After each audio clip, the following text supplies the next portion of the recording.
Баласы атасынан сурайт. Атаке, бул жашоонун маңызы эмнеде? Десе атасы ага жооп бергендин ордуна колуна бир таш карматат.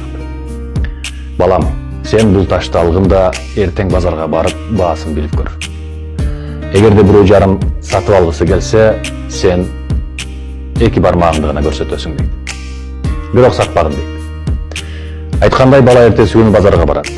Барса жанына бир аял келип, балам, бул ташың жакшы экен, баасы канча десе, бала көрсөтөт. Аял айтат, 2 сомбу дейт. Жакшы, мен алайын дейт. Бирок бала сатпай кайра үйүнө келет. Келсе атасы айтат, балам, сен буну эртең музейге алып барып көрчү дейт. Айткандай эртеси күнү бала музейге барат. Барса музейдеги ошол адис айтат, бул өтө кооз таш дейт. Мен муну алайынчы, сен канчага сатасың десе, бала 2-ни көрсөтөт. Музейдеги адис айтат, 20 миңби дейт. Макул, мен алайын дейт. Бирок бала келишим түзбөстөн кайра үйүнө келет. Үйүнө келсе атасы айтат, балам, эми сен муну эртең кымбат баалуу таш саткан дүкөнгө алып барып көрсөң дейт. Баласы айткандай эртеси күнү ошол дүкөнгө барат. Барып ташты көрсөтөт. Көрсөтсө дүкөндүн ээси айтат, бул өтө аз кездешкен, өтө кымбат баалуу таш. Сен буну кайдан алдың дейт.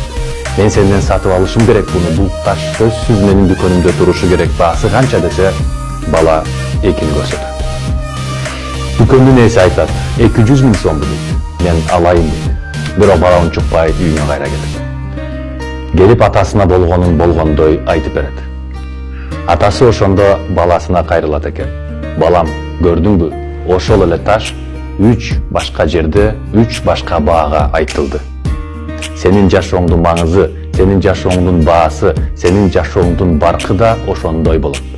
Сенин айланаңдагы адамдар канчалык сенин ичиңдеги ошол алмазды, ошол ташты көрө алса, ошого жараша сага баа берилет дейт.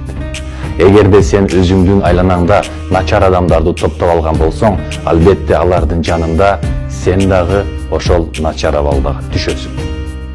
А эгерде сенин айланаңда сенин ичиңдеги алмазды көрүп, сага ошончолук чоң бааны бере ала турган адамдар болсо, анда сен ошол чөйрөгө өзүңдү койсоң, ошол сенин жашооңдун маңызы, ошол сенин жашооңдун баасы болот дейт. Ошондуктан биз өзүбүздүн жашообуздагы айлана чөйрөнүбүздөгү адамдарды жакшы тандап, жакшы чөйрөдө жүргөнү аракет кылсак, биз өзүбүздү жашоодо ошол жакшы жерлерге койгон аракет кылсак, мына биздин жашообузду баркы ошондой деп айтылат экен.